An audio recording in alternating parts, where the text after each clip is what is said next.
Ya memang nggak boleh negara mengintervensi free speech kita, kebebasan berbicara kita, itu nggak boleh.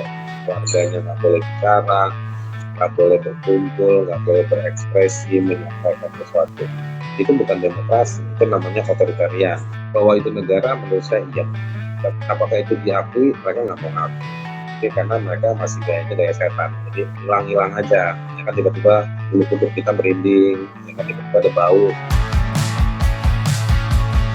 Halo Sobat Pintar Politik, jumpa lagi hari ini kita di sesi wawancara bersama siapa kita hari ini? Haris Azhar. Oke, bersama Haris Azhar kita akan bahas isu-isu seputar demokrasi, seputar apa lagi? KPK dan mungkin ada peretasan aktivis ya. Oke, nanti mungkin kita akan tanya-tanya banyak. Ada pertanyaan-pertanyaan dari teman-teman juga yang udah masuk di sosial media kita di Instagram. Nanti kita akan tanyakan ke Mas Haris Azhar. Hari ini wawancara bersama saya San dan saya Musfi. Oke, kita langsung aja kali ya menghubungi Mas Haris Azhar. Oke. Gimana Bang? Bisa dengar suara kami? Bisa. Oke. Dari tadi Bang Haris sudah connect ke kita, tapi kita pas itu selalu live, nggak tahu kenapa. Udah udah beberapa kali. Oke. Ini cendol kayak gini nih. Aduh, ngeri Bang. Oke, ini kita hari ini terima kasih banget ya Bang Haris Azhar udah meluangkan waktu. Kita mungkin akan nanya-nanya banyak hal sih hari ini ke Bang Haris Azhar. Jadi mungkin langsung aja kali ya Bang, ini karena udah banyak yang penasaran kita nanya-nanya. Yang pertama nih, waktu bicara tentang KPK, Bang Haris Azhar kalau nggak salah waktu itu sempat kasih komentar tentang kasusnya Novel Baswedan. Tapi saya nggak akan tanya tentang itu, tapi ini kan menimbulkan satu istilahnya pandangan umum lah bahwa kayak negara tidak melindungi penegak hukum yang istilahnya terlibat dalam pemberantasan korupsi.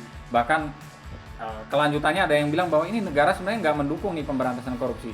Komentar Bang Haris tentang hal ini gimana? Apakah benar bahwa sekarang ini posisi negara terhadap korupsi, pemberantasan korupsi itu udah jauh dari awal ketika cita-cita KPK itu didirikan oleh para pendirinya? Jadi alat ukurnya itu ada dua model. Model yang normatif sesuai aturan hukum. Ada lagi yang modelnya secara empirik, dilihat dari grafik performanya. Kalau dari sisi normatif aturan hukumnya, sebetulnya ya hukumnya bahkan pernah diuji material ya untuk menggugurkan kekuatannya MK itu bertahan lah. Nah, ternyata rontoknya bukan di MK tapi di DPR. Jadi bukan undang-undang tindak pidana korupsinya, tetapi undang-undang institusionalnya, yaitu undang-undang KPK-nya yang dirontokkan di situ. Saya nggak perlu urai lagi poinnya apalagi karena sudah banyak. Yang kedua, dari situ simultan berkelindan juga dari pelemahan dari ke dalam institusinya sendiri. Jadi dampaknya adalah mengokupasi lewat seleksi pimpinan KPK itu. Jadi ada undang-undangnya dirontokin, lalu pimpinannya juga dirubah standar settingnya. Itu satu hal. Hal yang lain dari performanya itu dari kinerja KPK. Kinerja KPK sebenarnya jauh juga cukup menarik dan itu cukup logis. Ketika undang-undang KPK lama masih diberlakukan, itu masih ketemu sejumlah jejak prestasi di dalam KPK. Tapi begitu undang-undangnya dirubah, kinerjanya juga berubah. Jadi sebetulnya secara saintifik, kalau kita bikin indeks perbandingannya, ya memang jadi terbukti resah gelisah gundah gulananya warga mahasiswa turun jalan di abad 2019, seolah-olah kita lagi tahun ini gitu. Di tahun 2019 itu ketika salah satu indikatornya adalah kemarahan terhadap pelemahan KPK, hari ini terbukti gitu. Nah, Tapi sebetulnya pelemahan terhadap KPK ini punya jejak yang panjang. Jadi juga jangan buta dan tuli ketika misalnya melihat KPK ini hanya sekedar diserang di zaman ini. Jadi jejak-jejak serangan terhadap KPK, ya apa namanya, entitas-entitas tertentu di dalam KPK itu diserangnya dari bahkan ketika KPK lagi dalam performa yang baik juga sudah banyak. Serangan-serangan itu udah banyak. Nah, jadi memang ketika serangan-serangan itu masih bisa dihadapi, mereka penyerang-penyerang ini bergerak maju. Jadi kalau misalnya kita pakai analogikan Barcelona, ini Lionel Messi sama Suarez ini udah bergerak ke belakang gawang, penyerangnya ke penonton. Jadi saking itu napas sama skillnya itu nggak bisa diakomodir di dalam lapangan, akhirnya mereka jadi ngacak kemana-mana. Nah, jadi akhirnya udah nggak jadi pertandingan sepak bola lagi, tapi udah jadi kayak serangan terhadap warga sipil. Jadi ngacak. Jadi jadi poin itu saya mau bilang kalau kita ngeliat kasus novel. Jadi sebetulnya novel itu dicuekin bukan cuma oleh pimpinan yang sekarang, pimpinan yang dulu pun sebetulnya menurut saya nggak optimal. Mereka jenguk novel di Singapura setelah 3 bulan. Mereka cuma kirim-kirim greeting aja, semoga kuat, semoga cepat sembuh. Itu seperti yang kayak begitu kejadian gitu. Jadi memang ada di dalam itu atau terhadap KPK ada praktek-praktek yang negatif ketika mereka sedang kerja positif. Dan sekarang dilemahkan terus, dan sekarang akhirnya dicuekin. Makanya Firly Bahuri yang coba-coba bikin nasi goreng itu akhirnya nggak bisa ngomong apa-apa, sibuk hanya bikin acara, bikin lebih banyak produk pernyataan medianya dibandingkan kerja atau kinerjanya. Gitu. Saya dengar sih beberapa politisi udah mulai start. Tadi waktu kita belum connect, Anda bicarain Fahri Hamzah ya. Dia kan orang yang getol juga sebetulnya makan KPK. Jadi ya dia harus tanggung jawab juga tuh. Oke. Solusi kira-kira yang Bang Haris lihat, katakanlah sekarang kan masyarakat kemudian nanya, KPK ini harus digimanain sih? Apakah kita kayak perlukah mahasiswa turun ke jalan lagi atau gimana gitu buat mendesak agar lembaga yang satu ini bisa kembali gitu perform gitu untuk katakanlah memberantas korupsi, menindak korupsi yang terjadi gitu. Menariknya soal korupsi dan KPK itu, dia adalah kata kunci untuk menggambarkan bahwa udah nggak relevan ngomongin soal cebong sama kampret, nggak relevan lagi ngomongin soal Prabowo sama Jokowi. Kalau pakai kacamata korupsi, yang namanya kartel politik dan bisnis itu dia satu padu berhadapan dengan logika publik, logika atau kewarasan warga lah.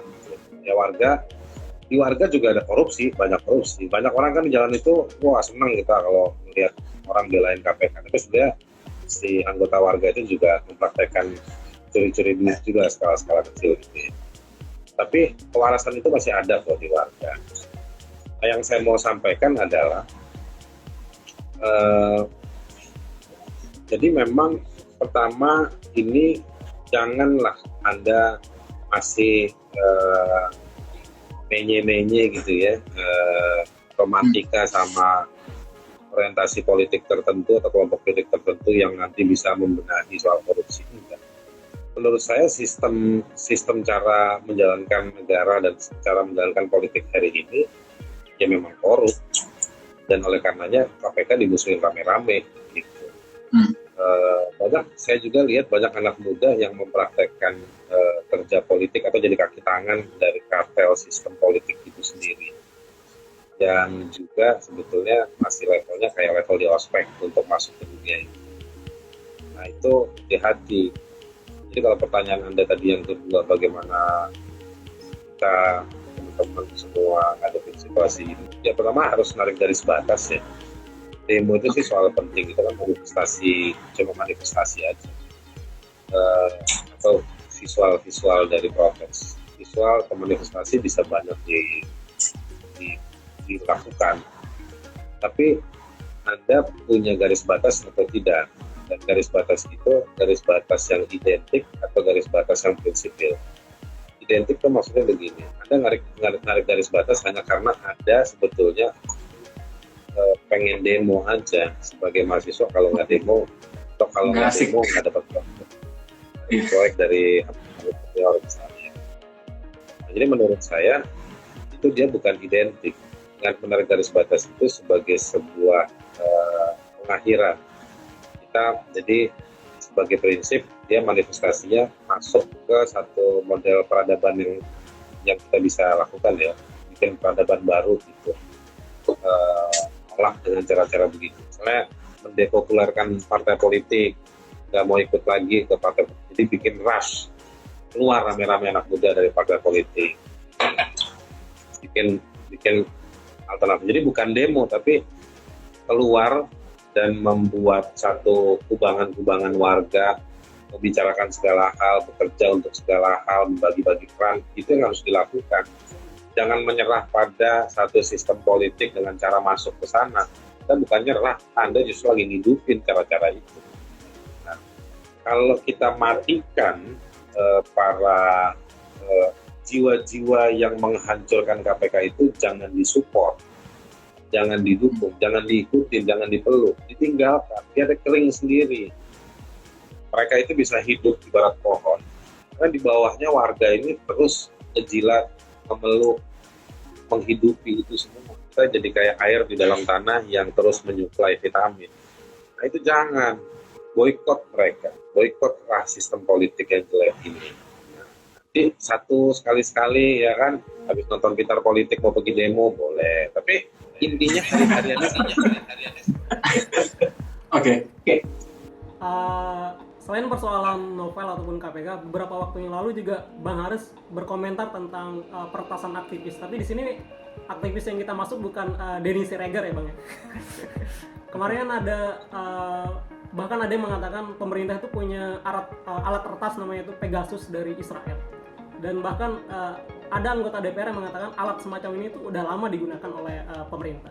Pertanyaan saya adalah sebenarnya apakah negara itu berhak melakukan peretasan semacam itu? Apalagi dikatakan di isu-isu sensitif seperti Omnibus Law, revisi UU KPK, aktivis itu seringkali mengalami peretasan selama berbulan-bulan. Menurut Bang Haris Azhar, batas-batas privasi mana yang seharusnya tidak dilanggar oleh negara? Itu nggak bisa. Kitab-kitab suci aja juga melindungi privasi orang, ya kan? Jadi kitab suci agama-agama itu juga mengakui ranah-ranah privasi. Apakah negara sudah lebih hebat daripada makna-makna agama gitu misalnya? Saya nggak yakin juga. Jadi pertanyaannya gampang, apakah negara boleh masuk ke wilayah privasi? Dia tidak boleh. Tapi ditanya sekali lagi, benar nggak boleh? Boleh, tapi ada cara dan ada waktunya. Nah, ketika bicara privasi sebagai sebuah pelindung dari ketika ada peristiwa yang negatif, misalnya peretasan, itu sudah benar dan memang benar dalam artian ya memang nggak boleh negara mengintervensi free speech kita, kebebasan berbicara kita, atau nggak boleh. Free speech itu atau kebebasan berbicara, dapat menyebarkan informasi, itu esensi dari demokrasi, ya kan? Demokrasi tanpa partisipasi, di mana partisipasi itu dijalani oleh warganya nggak boleh bicara, nggak boleh berkumpul, nggak boleh berekspresi, menyampaikan sesuatu, itu bukan demokrasi, itu namanya otoritarian. Nah, yang lucunya gaya-gaya peretasan ini dibikin kayak semacam ada setan yang masuk merasuki alat-alat komunikasi atau kapital sosial kita, misalnya sosial media atau akun-akun tertentu. Nah, cara mereka masuk itu, kenapa itu banyak kita bisa bilang bahwa itu negara, karena nggak mungkin tukang sate beli Pegasus, nggak mungkin tukang sayur beli alat seperti Finfusher misalnya, atau misalnya mereka nggak bisa berbagi peran antara tukang roti yang ada di Jakarta, di Jogja, di Surabaya berkolaborasi untuk mengawasi tukang bakso yang sekarang lagi jadi sering bercandaan, tukang bakso udah ada depan rumah belum gitu kan, berbagi peran untuk saling mengawasi itu nggak mungkin. Jadi ada satu mobilisasi alat, mobilisasi SDM, dan mereka bisa memobilisasi, punya pasukan di mana-mana orang-orang, lalu mereka punya alat yang lebih, dan mereka punya informasi tentang kegiatan-kegiatan atau apa yang akan dilakukan. Nah, kewenangan seperti itu hanya bisa dilakukan dan bisa diketahui bisa dilakukan oleh negara atau bisa diketahui oleh negara. Ya kan lucu, ada mobilisasi terus negara bilang itu bukan kami dan kami nggak tahu. Ya kan, mahasiswa BEM mana aja ngumpul 20 orang mau demo dicomot langsung sama polisi, izinnya mana? Dan itu artinya negara harus tahu. Kok giliran sekarang ada yang pakai alat canggih-canggih begitu mau bisa mobilisasi, negara bilang itu bukan kami. Terus yang jawab buzzer-buzzer lagi lucunya. Memang buzzer aparatur negara. Nah, jadi menurut saya bahwa itu negara, menurut saya iya. Apakah itu diakui? Mereka nggak mau ngaku. Jadi karena mereka masih gayanya gaya setan. Jadi hilang-hilang aja. Ya kan, tiba-tiba bulu kuduk kita merinding. Ya kan, tiba-tiba ada bau dekat kantornya Pintar Politik, kayak gitu-gitu. Jadi gayanya gaya-gaya gaya mistik kayak begitu. Nah, kenapa itu dilakukan? Ya karena mereka terganggu dengan aktivitas warga, tapi mereka juga nggak berani larang. Gitu. Jadi nggak berani larang, tapi mereka terganggu. Oke, nah sekarang Pegasus. Nah, saya mau kasih tahu ada 3 layers, atau ada 3 hal. Dia bukan layers, bukan lapis, tapi dia 3 hal yang saling berkorelasi. Ada satu namanya model-model kebijakan atau regulasi. Yang satu lagi namanya pasukannya. Yang kedua namanya alat-alatnya. Alat-alatnya itu ada sebutin Pegasus, ada lagi Finfisher, ada banyak lagi. Dan itu sudah nempel di banyak provider termasuk providernya Pintar Politik yang dipakai buat live ini. Gitu. Yeah. Dia nempel di Bisnet, nempel di Telkom, nempel di Indosat, nempel di semua penyedia jasa-jasa itu. Nah, Anda mesti mengurai lapisan-lapisan komunikasi. Ada yang namanya HP, ada yang namanya kartu Anda, ya kan? Ada lagi yang namanya aplikasi Anda, ada lagi yang namanya sistem jaringan rumahan Anda, ada yang namanya pusat servis jaringan Anda. Misalnya kan Telkom menguasain jaringan gitu, tapi dia ada subnya, ada sub dijual, dibeli sama perusahaan mana, dibikin satu sistem pelayanan internet lagi, aplikasi, HP, sistem jaringannya, sistem servis besarnya, gitu. Lalu interaksi Anda dengan siapa, penggunaannya kemana, itu adalah ruang semua yang diintervensi, disusupi oleh alat-alat tersebut. Cara kerja Finfisher, dia tidak masuk ke muka Anda di potret, enggak. Dia bikin yang namanya gudang besar. Jadi kalau dia mau butuh informasi tentang Pintar Politik, dia masuk ke gudang, semua yang terkait dengan Pintar Politik langsung diagregat, muncul, ketahuan dan bisa dibongkar. Misalnya kayak begitu. Jadi canggih, bahkan HP mati aja kadang bisa. Kalau Miss Snowden udah nonton belum, itu ya kayak begitu tuh. Jadi HP diem aja dia bisa jedot gambar atau jedot suara barangkali. Nah ini satu hal yang lain, regulasi. Jadi alatnya udah ada, sekarang regulasinya memang regulasi yang anti kebebasan. Regulasinya itu regulasi yang misalnya memberikan hak. Jadi mereka bikin regulasi buat diri mereka untuk melukai, meminimalisir akses komunikasi. Seperti kasus throttling Papua. Nah, mereka yang gagal membongkar rasisme di Surabaya terhadap orang Papua. Lalu orang Papua yang jadi marah karena itu juga akumulasi dari kekecewaan orang Papua terhadap pengelolaan Republik ini kepada Papua. Lalu ketika mereka marah, di shutdown alat komunikasi di Papua, dan juga teman-teman di luar Papua yang bicara soal Papua di shutdown juga. Gitu. Dan itu kan cuma pencet-pencet tombol aja, bos. Ya di sini dimatiin, ini dimatiin. Metallica konser, ya kan.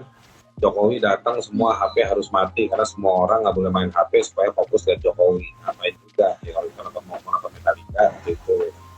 Nah, jadi tinggal mencet-mencet doang, bisa dilokalisir, internet bisa ada di mana, signal bisa ada di mana. Dan itu regulasi dibangun oleh mereka dan digunakan oleh mereka. Kita sendiri nggak bisa tahu, kita cuma jadi penikmat, jadi konsumen. Nah, kemudian ada sekarang kayak buzzer, jadi ada pasukannya, ada orang-orangnya yang diuntungkan kalau mereka itu tidak bisa menggunakan ruang-ruang protektif atau ruang-ruang pemulihan yang disediakan dalam regulasi-regulasi atau dalam kebijakan politik yang ada dalam diri pemerintah. Tapi kalau kelompok yang mengkritik oposisi, salah atau oposisi atau digandeng, ya kan, udah selesai bubar oposisi. Yang ada sekarang ada partisipasi warga, anak muda, karena kita memang lagi bonus demografi. Anak muda itu alamiahnya adalah protes, tuntut, ya begitulah. Jangankan pemerintah, para orang tuanya juga pening ngadepin anak muda, ya kan. Nah, kelompok-kelompok ini sekarang lagi diincer. Nah, populasinya banyak, masalah di Indonesia juga banyak. Jadi makanya pemerintah juga harus menutup lubang itu, dianggap sebagai lubang-lubang kelemahan buat mereka. Jadi berbagai cara, alat regulasi, pasukannya dibanyakin untuk membunuh karakter kebebasan anak muda tadi. Nah itulah yang terjadi saat ini. Nah, pilihan-pilihan anak muda yang ada ketika diserang dilindungi. Makanya kayak Raffio ketika ngeritik si Stafsus Gili Membrasa. Iya. Siapa lah dia? Gua nggak pernah tahu tuh. Gara-gara Jokowi ngangkat dia, jadi gue jadi tahu dia. Nah, Raffio-nya dikerjain gitu. Oke. Nah ini sebetulnya situasi kita hari ini kalau dalam konteks ICT, Internet Communication Technology, dalam kaitannya dengan soal kebebasan kita. Tapi sebetulnya karakter ini juga nggak terlalu bermasalah dalam artian emang rezim pemerintahan di Indonesia ini anti kebebasan. Jadi sebelum ada zaman internet, banyak juga orang yang mengexercise, coba menikmati kebebasan itu juga ada yang dihilangkan, dibunuh, dikriminalkan. Itu juga masih terjadi sampai hari ini. Karena ibu pertiwinya adalah kepanikan, ketakutan, dan kita nggak berani masuk ke satu konsep hidup berbangsa yang baru, yang membangun equality, yang equality itu dipakai untuk menuju pada equity, pemenuhan kesetaraan, bukan kesetaraan ketika berdiri, tapi juga pemenuhan kesetaraan pada hasil. Nah, kalau misalnya dengar klasik tulisan dari Amartya Sen, Anda nggak bakal bisa maju sebagai sebuah bangsa dalam pembangunan kalau Anda nggak kasih kebebasan buat orang miskin untuk bicara, buat orang yang jadi korban untuk bicara, untuk berpartisipasi. Bahwa mereka mungkin bodoh, kurang informasi, itu tugas kita untuk menyediakan informasi. Mereka kan selama ini dirugikan, dipinggirkan, jadi sekarang kita harus kasih. Nah cuman sekali lagi, wajah Wong Deso yang diunggul-unggulkan, dibesar-besarkan pada Jokowi, sebetulnya ini Wong Deso tapi menggaya kapal jet. Kumpulnya kapal jet itu kan yang duduk hanya berdua. Orang rebutan naik di kapal jet, cepat nyampe. Jadi karena cepat sampai itu orang rebutan mau dekat sama presiden naik kapal jet. Wong Deso ini udah naik kapal jet, dia hanya kumpul sama sekelompok orang saja, Dan akhirnya dia terbatas, karena kapal jet itu juga berisik. Dia nggak bisa dengerin suara rakyat yang ada di bawah. Satu-satunya cara dia untuk ngeklaim bahwa saya adalah orang desa, mungkin identitas yang dilekatkan pada dia, bahwa dia kurus, bukannya wong deso, cuma identitas saja, produknya nggak ada. Nah itu problem kita hari ini. Jadi ketika kita teriak-teriak manggil presiden yang lagi naik kapal jet, nggak didengar suaranya, nggak didengar, jaraknya kejauhan, ada di dua alam yang berbeda, satu di bumi, satu di udara. Ada banyak faktor yang membuatnya jadi terpisah. Dan ketika boro-boro didengar, kita pun akhirnya disiramin oleh serangan-serangan itu. Jangan berisik, disiramin lah, nanti pakai hujan cendol lah, hujan jengkol lah, hujan apalah, supaya kita berlebihan gitu. Nah itu situasi yang saya ingin coba analogikan. Oke, Bang Haris. Tadi kan Bang Haris menyinggung mengenai privasi itu adalah bagian daripada hak asasi manusia, yaitu HAM dan sebagainya. Kita mengetahui HAM itu setua ini Bang Haris, setua sejarah manusia. Sudah ada banyak filsuf yang merumuskan mengenai konsep HAM, katakanlah Immanuel Kant, Immanuel Levinas ataupun Charles Taylor. Tapi yang menjadi pertanyaan saya adalah, apakah persoalan HAM semacam itu hanya menjadi semacam diskursus normatif semata di umat manusia, atau bagaimana Bang Haris Azhar melihat persoalan diskursus HAM ini? Ya kayak HAM masa lalu itu kan nggak pernah selesai sampai sekarang, kayak jadi kayak pembahasan normatif aja gitu sih Bang. Gimana pandangan Bang Haris Azhar tentang itu? Ya, saya senang ya, saya orang yang berusaha bekerja sebaik mungkin di bidang HAM. Saya di tengah bekerja itu juga belajar soal HAM. Saya berinteraksi dengan orang yang sebetulnya hak asasinya jadi korban sering banget. Dan saya alhamdulillah bisa dapat kesempatan belajar juga secara formal itu soal HAM. Dari situ poin-poin itu yang membuat saya banyak merenung. Saya udah sampai jadi hobi lah sama HAM itu ya. Begini, pertanyaannya benar. Di zamannya, di setiap zaman, orang selalu merasa tidak puas dengan hak asasi manusia. Tapi teriak-teriaknya mereka, keringat mereka, otot-otot mereka ketika mereka sedang bekerja mencari hak asasinya dikembalikan, dan mereka tidak puas, sebetulnya mereka itu sedang membangun satu menara, sedang membangun satu jaminan-jaminan baru. Jadi tuntutan kita, perlawanan kita, keresahan kita adalah bentuk pertanggungjawaban kita pada diri kita, pada orang di zaman sebelumnya, dan juga pada masa yang akan datang. Saya mau kasih contoh soal ke belakang. Kenapa kita ratifikasi perjanjian anti penyiksaan? Karena dulu ada orang dibunuh dan diperkosa, disiksa di pinggir jalan ketika tahun 98. Jadi kita harus mengecam jika ada praktek penyiksaan hari ini. Karena kita sudah diwarisi oleh orang-orang yang kehilangan kehormatan, kehilangan martabat, kehilangan jiwa dan raganya. Nah, jadi memang itu adalah patungan, setiap zaman patungan untuk saling menghargai soal hak asasi manusia. Sinyal kalian jelek ya? Udah deh. Kapan-kapan kita. Iya, agak jelek nih Bang. Sinyalnya agak jelek, nggak tahu dari tadi. Yang penting mungkin jangan jelek. Iya. Mukanya aman, masih aman. Oke Bang Haris. Satu lagi Bang, ini pesan Bang Haris Azhar kira-kira buat apa istilahnya pembaca atau audiens pintar politik. Katanya ada anak muda nih kan selalu punya keresahan nih, negara kita kayak KPK kayak gini, terus apa istilahnya kasus HAM kayak gini gitu. Apa sih sebenarnya yang harus anak-anak muda kayak kami ini untuk bersikap, atau ya seperti apa sih kami harus menanggapi kasus-kasus atau persoalan seperti ini gitu? Satu, Anda jangan pernah takut. Kalau Anda takut ditangkap, takut diretas, takut diapain, lalu Anda menghilang dari crowd, dari publik, ya Anda, menurut saya, Anda akan seketika itu juga Anda menjadi jompo. Anda nggak anak muda lagi. Yang hilang. Anda harus present. Bukan eksis, tapi present. Present. Itu Anda hadir dan memberikan sesuatu. Gitu. Anda harusnya present, bukan eksis. Nah, ketika Anda present, Anda nggak perlu hanya terjebak pada sekarang anak muda sekarang bilang aja ke saya, Bang, kapan kita demo? Oke, lu demo, ya kan? Apa yang demo dulu? Ada banyak hal yang bisa kita lakukan, ya kan? Membuat visi, demonstrasi iya, berkumpul, berdiskusi, menyampaikan, datangi orangnya, sampaikan, bersilaturahmi, membangun kehangatan warga. Jangan kita cuma ngedemo orang yang kita nggak suka, tetapi juga kita perlu memelihara kehangatan di antara warga. Biarkan yang penjahatnya dimusuhin, nggak ditemenin, biar dia terasing sendiri.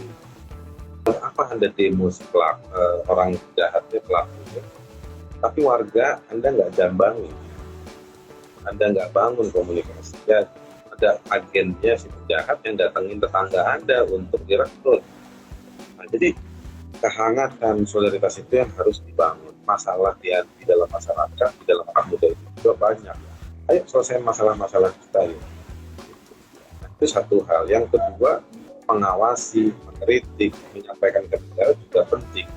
Kadang-kadang mengkritik, membicarakan kelemahan-kelemahan tata kelola pemerintah, tidak harus datangi ke pemerintah.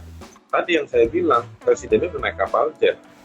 Anda mau datang ketemu siapa yang mau dengerin Anda? Kadang-kadang juga tidak ada yang mau dengerin. Jadi Anda membangun kekuatan tadi itu, ya kan, menyampaikan ke sesama warga sebagai sebuah pengetahuan bersama. Jadi mengelola kebersamaan, mendiskusikan masalah-masalah kita, baru kemudian kita hadapi negara, hadapi penjahat yang berlindung di balik wajah negara, ya kan, kita kritik mereka, kita gugat mereka. Sebagai anak muda, Anda dapat kelebihan internet, kelebihan berpikir, kelebihan waktu. Ketika Anda melawan, optimalkanlah dengan pengetahuan, inilah dengan tindakan strategis. Dari situ nanti Anda bisa dapat hasil yang lebih optimal. Kira-kira begitu. Oke? Oke Bang. Oke Bang Haris, terima kasih banyak ya atas waktunya hari ini. Mohon maaf ini gangguan dari tadi, nggak tahu ini komunikasi ya, sinyal di sini juga. Padahal sebenarnya lancar-lancar, tadi kita coba sempat jadi lancar-lancar aja sih, nggak tahu ini tiba-tiba kayak gini. Oke, nanti kalau ada kesempatan lagi. Di channel pakai gula aren. Oke. Cendol gula aren. Oke, nanti kalau ada kesempatan lagi mungkin kita bakal ngobrol-ngobrol lagi, tapi mungkin dengan media yang berbeda, kayaknya bisa lebih enak kalau ngobrol apa katakanlah langsung atau gimana gitu nanti sama Bang Haris. Oke. Thank you. Ya, terima kasih Bang. Sukses selalu dan selamat melanjutkan aktivitas hari ini. Oke. Ya, terima kasih Bang. Oke, jadi banyak hal sih yang kalau teman-teman tadi bisa dengar ya, walaupun mungkin ada gangguan audio dan lain sebagainya, tapi intinya kita bisa menangkap sih poin-poin yang disampaikan oleh Bang Haris tadi tentang bagaimana persoalan KPK itu punya banyak hal sih dari apa namanya, persoalan yang ada tuh nggak sekedar cuma apakah KPK itu dilemahkan atau tidak, tapi ada lebih dalam dari situ. Kemudian tadi soal peretasan aktivis itu ada layer-layernya, ada istilah-istilahnya, tadi Bang Haris sempat share juga tentang isu apa sih yang jadi konsen gitu ketika bicara tentang apa nih namanya aktivis yang disoroti oleh ya katakanlah semacam itulah, aktivis-aktivis yang disorot gitu. Yang menarik itu adalah persoalan ini sih yang tadi Bang Haris katakan, kalau misalkan benar ya, kalau misalkan benar alat retas itu udah ditempel di berbagai provider, berarti di saat ini masyarakat itu sudah mengalami ini dong, ilusi privasi. Iya, jadi berarti kita ini nggak punya privasi sama sekali. Iya. Kalau percuma pakai VPN dong. Nah, kalau misalkan itu benar ya. Jadi apa pakai VPN itu ngaruh dan sebagainya, kita nggak tahu ya. Ya, itu nggak tahu juga sih ya.